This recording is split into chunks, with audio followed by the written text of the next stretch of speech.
بسم اللہ الرحمن الرحیم۔ محترم حضرات، ابھی 14 جنوری 2025 کو پورے صوبہ آسام کے تمام علماء کا ایک بڑا اجلاس ہوا، ایک مشاورتی مجلس ہوئی جس میں تبلیغی جماعت کے موجودہ اختلافی حالات سے متعلق مشورہ ہوا، غور فکر ہوئی۔ خاص طور پر اس سلسلے میں سب سے زیادہ زور دیا گیا کہ یہ اختلاف کس بنیاد پر ہو رہا ہے، اس کی بنیادی وجہ کیا ہے۔ تو اس مشورہ میں علماء جس نتیجے پر پہنچے وہ یہ ہے کہ اس اختلاف کی بنیادی وجہ مولانا سعد صاحب کی گمراہ کن نظریات و افکار ہے، جن کی وجہ سے علماء دیوبند نے اور دنیا کے نہ جانے کتنے اداروں نے اور کتنے مفتیان اور علماء و مشائخ نے ان کے خلاف فتوے اور ان کے خلاف اپنے اپنے موقف ظاہر کیے ہوئے ہیں، اور مولانا سعد صاحب سے اور مولانا سعد صاحب کی جماعت سے دوری اختیار کرنے کی امت میں اپیل کر رکھی ہے۔ اہل شورا نے بھی اختلاف کی بنیادی وجہ جو بتائی ہے وہ یہی ہے۔ ان لوگوں نے پورے عالم کے سامنے ایک تحریر پیش کی ہے، جس تحریر میں وہ لوگ یہی لکھتے ہیں کہ مولانا سعد صاحب اس عالمی شورا کو مان لے، اور مولانا کے جن خیالات و نظریات پر علماء دیوبند اور علماء حق کو اعتراض ہے، ان خیالات اور ان بیانات سے متعلق علماء حق اور علماء دیوبند کو مطمئن کر لے۔ اس طرح یہ اختلاف ختم ہو جائے گا۔ علماء آسام کے مشورہ میں یہ ساری باتیں آئی ہیں، اور ان لوگوں نے باقاعدہ دارالعلوم دیوبند کے تمام فتوے کو ان لوگوں نے دیکھا۔ پچھلے سال دارالعلوم نے جو فتویٰ دیا ہے اس کو دیکھا، مولانا سعد صاحب کے 10 بیانات سنے، اور پھر وہ تمام بیانات سننے کے بعد ابھی بھوپال اجتماع میں مولانا نے جو بیانات دیے وہ سب بھی سنے۔ ان سب کو سننے اور سنانے کے بعد آخر میں اسی نتیجے پر پہنچے کہ مولانا سعد صاحب کی غلط نظریات و افکار کی وجہ سے یہ سب اختلاف ہو رہے ہیں، اور ان کی ان غلط افکار و نظریات کی وجہ سے جماعت کے اس اختلاف کو دور کرنے کی کوئی گنجائش نہیں ہے۔ مزید یہ کہ مولانا کے یہ غلط نظریات و خیالات مولانا کے ماننے والے اور مولانا کے پیروکار میں تیزی کے ساتھ پھیلتے جا رہے ہیں، اور مولانا رجوع بھی نہیں کر رہے ہیں۔ کوئی ان کو تنبیہ کرتے ہیں تو ان کی تنبیہ کا بھی ان پر کوئی اثر نہیں ہوتا ہے، مولانا اپنی منمانی کرتے جا رہے ہیں۔ اس لیے علماء آسام نے متفقہ طور پر یہ فیصلہ لیا ہے کہ مولانا سعد صاحب ان کی گمراہی کی وجہ سے یہ اختلاف ہو رہا ہے، اس لیے ہم چاہتے ہیں یہ اختلاف ختم ہو۔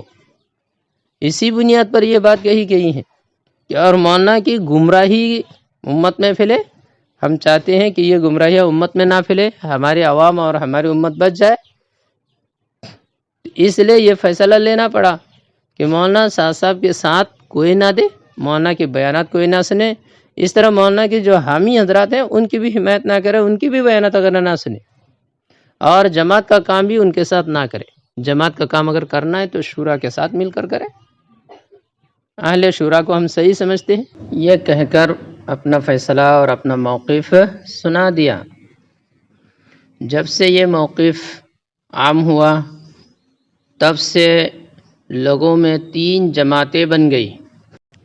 ایک جماعت علماء آسام کے اس فیصلہ اور اس اقدام کی خوب تعریف اور ستائش کر رہی ہیں، مبارکباد دے رہی ہیں۔ ایک جماعت تو یہ کام کر رہی ہیں۔ دوسری جماعت وہ یہ کہتی ہے کہ علماء آسام نے صرف مولانا سعد صاحب اور مولانا سعد صاحب کے ماننے والوں کے خلاف جو فیصلہ لیا ہے یہ فیصلہ بھی درست نہیں ہے۔ ان کو پوری تبلیغی جماعت کے سلسلے میں فیصلہ لینا چاہیے تھا اور پوری تبلیغی جماعت کو گمراہ قرار دے کر امت مسلمہ کو اس جماعت سے دور رہنے کے لیے اپیل اور درخواست کرنا چاہیے تھا۔ دوسری جماعت یہ کہتی ہے۔ تیسری جماعت مولانا سعد صاحب کے پیروکاروں کی ہیں۔ وہ حضرات اس معاملے میں بہت سخت ناراض ہیں، بہت غصے میں نظر آ رہے ہیں۔ مختلف طریقے سے وہ لوگ تبصرے کر رہے ہیں۔ کوئی کچھ کہہ رہے، کوئی کچھ کہہ رہے، کوئی کہہ رہے ہیں کہ علماء اسلام کا یہ فیصلہ غلط ہے، مولانا سعد صاحب حق پر ہے، مولانا سعد صاحب کے ماننے والے حق پر ہیں۔ کوئی کہہ رہے ہیں کہ یہ جتنے علماء یہ فیصلہ لے رہے سب علماء سو ہے، متقی پرہیزگار علماء ایسے نہیں کر سکتے ہیں۔ کوئی کہہ رہے ہیں کہ دارالعلوم کے فتویٰ میں جو بات ہے علماء اعظم نے اس سے بڑھ چڑھ کر فیصلہ لیا جو غلط ہے۔ کچھ لوگ یہ کہہ رہے ہیں کہ امت جو پہلے شراب خانے میں، زنا خانے میں اور مختلف غلط کاموں میں پڑی ہوئی تھی، تو تبلیغ جماعت والے وہاں سے اٹھا کر ان کو دیندار بناتے تھے اور غلط کاموں سے بچانے کی کوشش کرتے تھے۔ اب علماء اعظم نے فیصلہ کر دیا، انہوں نے فتویٰ دے دیا کہ مولانا سعد صاحب اور ان کے حامیوں کے ساتھ کام نہیں کرنا چاہیے، تو اب امت کیا ہے، جماعت کے کام چھوڑ دے گی اور وہی پرانے غلط کاموں میں امت مبتلا ہو جائے گی۔ تو یہ تو بہت غلط فیصلہ ہوا ہے۔ اس طرح کی اور بھی بہت ساری باتیں ہو رہی ہیں، لیکن میں اپنی طرف سے یہ کہتا ہوں شاید یہ ساری باتیں غلط ہیں۔ صرف بس جن لوگوں نے یہ کہا کہ علماء اعظم کا فیصلہ صحیح ہے، ان کی بات صرف صحیح ہے، باقی سب کی باتیں غلط ہیں۔ دوسری جماعت جو یہ کہتی ہے کہ پوری جماعت کے خلاف فتویٰ صادر ہونا چاہیے، ان کی بات اس لیے صحیح نہیں ہے کہ آج تک ہمارے اکابرین کی تحقیق بلکہ پوری دنیا کے علماء حق کی تحقیق کے مطابق یہ پوری جماعت گمراہ نہیں ہوئی ہے۔ اگر گمراہی آئی ہے تو مولانا سعد صاحب کے اندر اور ان کے ماننے والوں کے اندر آئی ہے، پوری جماعت کو گمراہ نہیں قرار دے سکتے ہیں، پوری جماعت کو گمراہ نہیں مان سکتے ہیں۔ ہاں یقیناً اہل شورا کے اندر بھی خامیاں ہے، اس سے انکار نہیں ہے، لیکن ان خامیوں کے باوجود اہل شورا حق پر ہے، ان کے ساتھ دے کر کام کر سکتے ہیں۔ جزوی کچھ تنبیہات کی ضرورت ہے، وہ تنبیہ برابر ہوتی رہی ہے، پہلے سے بھی ہو رہی ہے، ابھی بھی ہو رہی ہے، آئندہ بھی انشاءاللہ وہ تنبیہات ہوتی رہے گی۔ لیکن اس طرح کی جزوی خرابیوں کی وجہ سے پوری جماعت کو ہم غلط نہیں قرار دے سکتے ہیں۔ خود دارالعلوم دیوبند کہتا ہے، بنوری ٹاؤن کے مفتیان کرام کہتے ہیں کہ تبلیغ جماعت یہ حق جماعت ہے اور اہل حق کی جماعت ہے، حق جماعت ہے اور اہل حق کی جماعت ہے، علماء دیوبند کی جماعت ہے۔ تو یہ پوری جماعت کو ہم کیسے غلط کہہ دیں گے، اور علماء اعظم پوری جماعت کو کیسے غلط قرار دے دیں، جبکہ علماء دیوبند کے مرکز دارالعلوم کہہ رہے کہ یہ پوری جماعت گمراہ نہیں ہے۔ بلکہ دارالعلوم آگے تو یہ کہتا ہے کہ جو اس جماعت کو گمراہ کہتا ہے وہ خود گمراہ ہے، اتنا سخت ہے۔ تو ہم کیسے اس جماعت کو گمراہ قرار دے دیں گے، اس جماعت کے خلاف کیسے فتویٰ دے دیں گے؟ اس لیے میں تو یہی کہوں گا کہ علماء اعظم نے اس سلسلے میں جو فیصلہ لیا کہ پوری جماعت کو انہوں نے گمراہ نہیں قرار دیا، یہ بالکل صحیح فیصلہ ہے۔ اور جو حضرات مولانا سعد صاحب کے ماننے والے اور وہ لوگ جو بہت زیادہ ناراض ہو رہے تو ان سے ہم یہی کہیں گے، آپ لوگ بات کو سمجھ نہیں رہے ہیں، اس لیے آپ کے اور مولانا سعد صاحب کے خلاف فتویٰ جاری کرنا پڑ رہے ہیں، علماء کو میدان میں آنا پڑ رہے ہیں۔ اگر آپ سمجھ جاتے تو پھر ایسی بات ہی نہیں آتی۔ آپ بتائیے، مولانا سعد صاحب گمراہی کر رہے ہیں، مولانا سعد صاحب کی گمراہی کو آپ مان رہے ہیں اور آپ کے اندر بھی گمراہی آ رہی ہیں، آپ خود بھی گمراہ ہوتے جا رہے ہیں، اس کے باوجود آپ کو یاد دلانے پر، تنبیہ کرنے پر آپ کو اس کا کوئی اثر نہیں ہو رہا ہے۔ تو علماء مجبور ہیں یہ کہنے کے لیے کہ آپ غلط ہو گئے ہیں، آپ کی جماعت غلط ہو گئی ہیں، اس لیے ہم آپ سے اپنی دوسری امت کو بچانا چاہتے ہیں۔ یہ ہمارے امت کو بچانے کی کوشش ہے، اور یہ بات تو دارالعلوم دیوبند نے پہلے کہہ رکھی ہے کہ مولانا سعد صاحب کے غلط نظریات امت میں نہ پھیلے، اس کے لیے کوشش کرنا چاہیے۔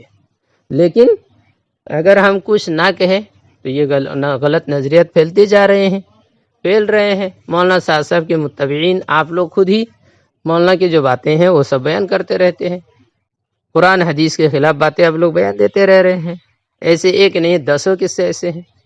دوسری بات یہ ہے کہ ایک گمراہ آدمی کی حمایت بھی تو ہو رہی ہے۔ آپ مولانا کے ساتھ کام کر رہے ہیں، حالانکہ مولانا کے اوپر یہ فتویٰ ہے کہ وہ گمراہی کی طرف جا رہے ہیں۔ 8 سال پہلے گمراہی کی طرف جا رہے بول دیے، تو 8 سال گزر گئے، ابھی کہاں تک پہنچ گئے؟ ابھی تو مکمل گمراہ ہو گئے ہوں گے۔ اور یہ بھی نہیں کہ مولانا رجوع کر یا اپنے آپ کو بچانے کی کوشش کرے، بالکل نہیں۔ ابھی بھوپال اجتماع کا بیان نقل کیا ہے ان لوگوں نے، ابھی بھی جو بیانات دیں گے وہ ایسے ہی ہیں۔ مفتی تقی عثمانی صاحب کو انہوں نے دھوکہ دے دیا ہے، جماعت کو تو دعوت تبلیغ کو اجتماعی شکل میں جماعت میں جا کر جو اجتماعات میں بیان کرتے ہیں اسی شکل میں فرض کہتے ہیں۔ اس پر مفتی صاحب نے اعتراض کیا تو ان کے ساتھ تدلیس و تلویس کا معاملہ کر کے گول مول کر کے ایک جواب دے دیا۔ یہ ہر ایک کے ساتھ کرتے ہیں۔ تو بہرحال مولانا رجوع نہیں کر رہے ہیں، جس کی وجہ سے علماء امت، بڑے بڑے مشائخین بڑے فکر مند ہے۔ بنگلہ دیش والوں نے کتنے سخت فتویٰ دے دیا ہے کہ مولانا سعد صاحب کے ساتھ اٹھنا بیٹھنا جائز نہیں ہے، مولانا سعد صاحب کے ماننے والوں کے ساتھ اٹھنا بیٹھنا جائز نہیں ہے، ایسے تشدد کرنے والوں کے ساتھ کوئی کسی طرح سے رابطہ کرنا جائز نہیں ہے، مسجدوں میں کام کرنے کی اجازت دینے کی گنجائش نہیں ہے۔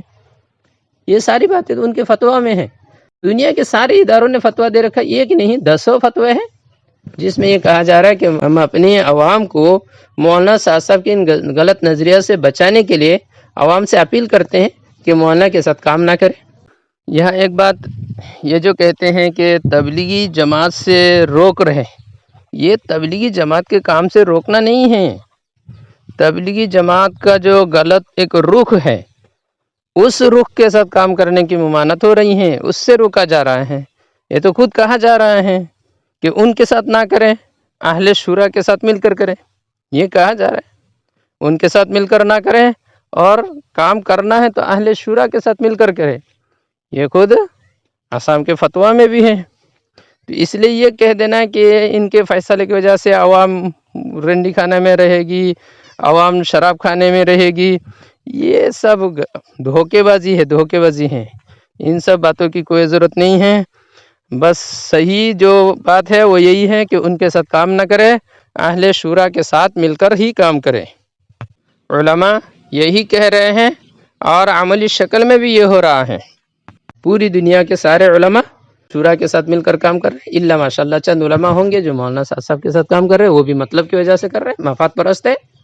تو اس لیے علماء آسام نے جو فیصلہ کیا ہے وہ بہت سوچ سمجھ کے فیصلہ لیا ہے، اور ہم یہی سمجھتے ہیں کہ ان کا فیصلہ بالکل صحیح ہے، ان کا فیصلہ بالکل صحیح ہے، 100% صحیح ہے۔ اور یہی فیصلہ صرف علماء آسام ہی کو نہیں، پوری دنیا کو کرنا چاہیے، جیسے بنگلہ دیش نے کیا ہے۔